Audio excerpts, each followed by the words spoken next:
All right, buckle up because today we're diving headfirst into the whirlwind that was the Trump presidency. And deep dives indeed. And you know what's even wilder? We're sticking to just one source for this one, his Wikipedia entry. Which, let me tell you, is a beast of a read. That's putting it lightly, so we're not going to get bogged down in every little detail. We're going for the big picture here, the stuff that makes this presidency stand out, the surprises. Exactly. And you know what I find fascinating? Trying to connect the dots between Trump's life before politics and the decisions he made as president. Okay, I am here for this. Let's rewind then. Back to those pre-politics days. Real estate, casinos, 6 bankruptcies? Six. 6 bankruptcies. What's the deal with that? Well, that world, it's all high risk, high reward. Yeah. Sometimes those risks, they lead to some pretty spectacular falls. And let's not forget his father's wealth. That played a big role in building that empire, didn't it? Absolutely. And his Wikipedia entry even mentions this whole thing with a journalist who claims Trump used a fake name, John Barron, to basically pump up his net worth to Forbes magazine back in the 80s. Wait, John Barron? Seriously? Apparently, the goal was to snag a higher spot on their list of the super rich. It really makes you wonder about his relationship with the truth, even back then, and that obviously became a huge theme of his presidency. No doubt. And speaking of image and, well, truth, we can't forget about The Art of the Deal, became a bestseller. Which we now know was ghostwritten. Exactly, by Tony Schwartz. And look, ghostwriting happens, especially with celebrity memoirs, but it's not as common in the political world, Right. But The Art of the Deal, it really crafted this persona of Trump as the ultimate winner, the master deal maker, even if the reality was probably a lot more complicated. It's like that book was the blueprint for his whole campaign strategy, which, by the way, relied heavily on what his ghostwriter called truthful hyperbole. Brilliant term, right? Yeah. It perfectly describes that mix of exaggeration, often unfounded claims, and just pure emotional appeal. That was his rhetoric, and it clearly worked on a lot of people. And the media coverage, let's be real, it was a nonstop spectacle. Was it all just his personality, that larger-than-life thing he's got going on? I mean, his personality is a factor for sure. The guy knows how to grab attention. But checking out his Wikipedia page, what's striking is how different his actual platform was for a presidential candidate, especially a Republican questioning NATO, promising to tear up trade deals, even floating the idea of a Muslim ban.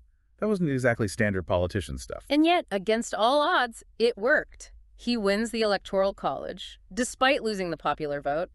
How often does that even happen? It's rare, but not totally unheard of in U.S. history. It's interesting, though, it's happened twice recently, and both times with the Republican candidates. George W. Bush in 2000 and then Trump in 2016. And that's where we really see these deep divisions in American society bubble to the surface. The 2016 election, as his Wikipedia page points out, didn't create these divisions, but it definitely put them on full display. No question. And those divisions, they only intensified once he took office. And those divisions, they only got deeper once he actually took office. Speaking of which, his presidency... Talk about a wild ride. Where do we even begin with that? I know, right? Trying to unpack it all chronologically, it's a lot. Their Wikipedia entry is smart, grouping things thematically, so let's follow their lead and start with immigration. Good place to start. It was a cornerstone of his campaign, and he actually delivered on some major promises there. He did. The border wall being the big one, though, didn't that end up causing a whole other set of issues? Yeah, it did. Funding was a constant battle. His page mentions it even caused a government shutdown in 2019. Oh, yeah, I'd almost forgotten about that. And to get that funding, after Congress said no, he went ahead and declared a national emergency. Which, if I'm remembering right, is a pretty drastic step to take. What were the lasting effects of that decision? You're right, super controversial, and it ignited this huge legal fight that went all the way to the Supreme Court. Beyond just the wall itself, it set a precedent for executive power, and people are still arguing about that today. And then there was that zero-tolerance policy at the border, those images of kids being separated from their families. It was heartbreaking. Yeah, that policy got slammed, both here in the U.S. and internationally. The Trump administration's argument was that it was necessary to deter illegal immigration. But it really made everyone confront the human cost of that kind of deterrence. Really showed the stark contrast in how people viewed his approach to immigration. Supporters saw it as enforcing the law, while opponents saw it as straight-up inhumane. Okay, so immigration, major theme. What else stands out about his time in office?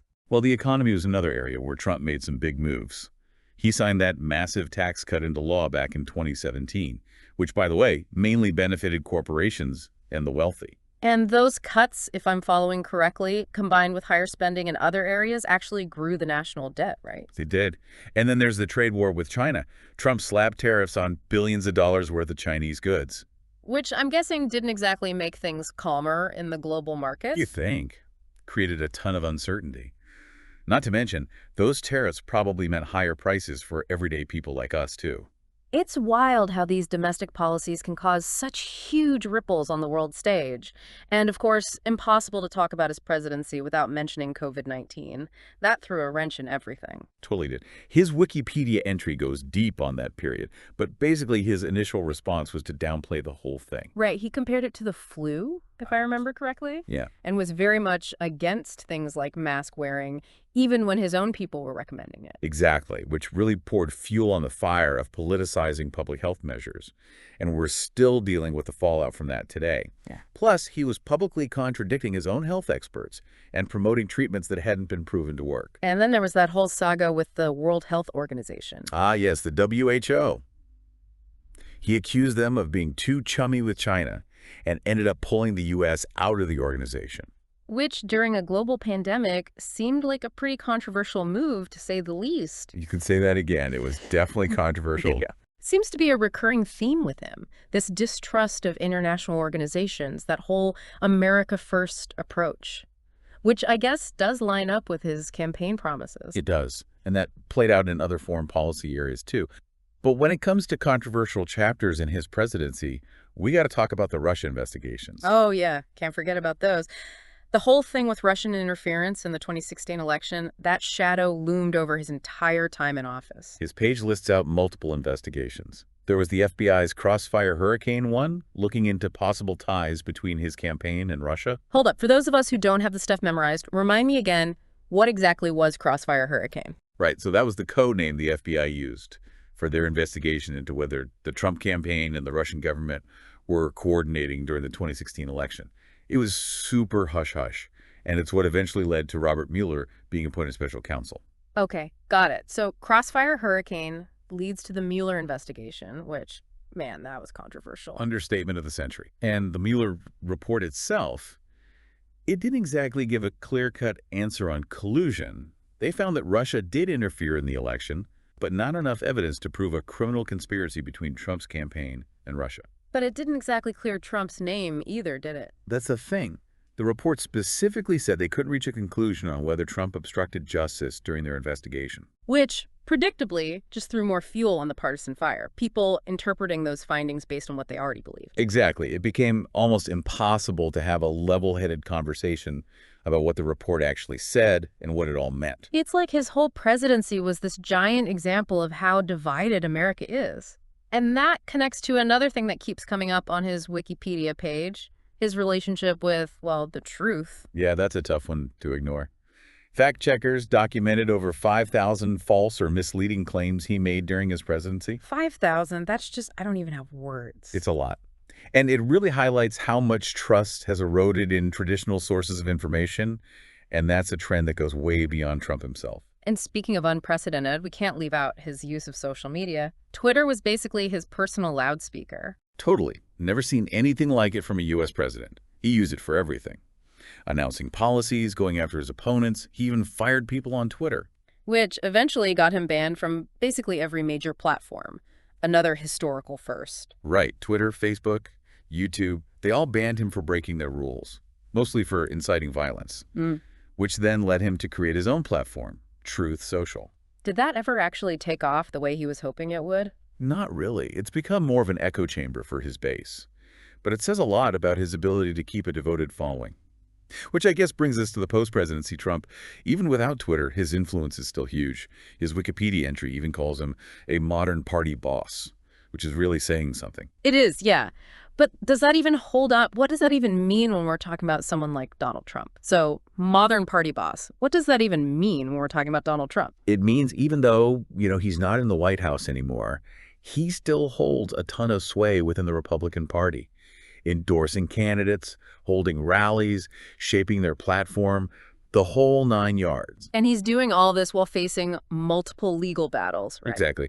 His Wikipedia entry really focuses on three big ones. Right. There's that federal case about the classified documents they found at Mar-a-Lago, and then there are the charges related to his attempts to overturn the 2020 election results. And of course, the Stormy Daniels hush money case.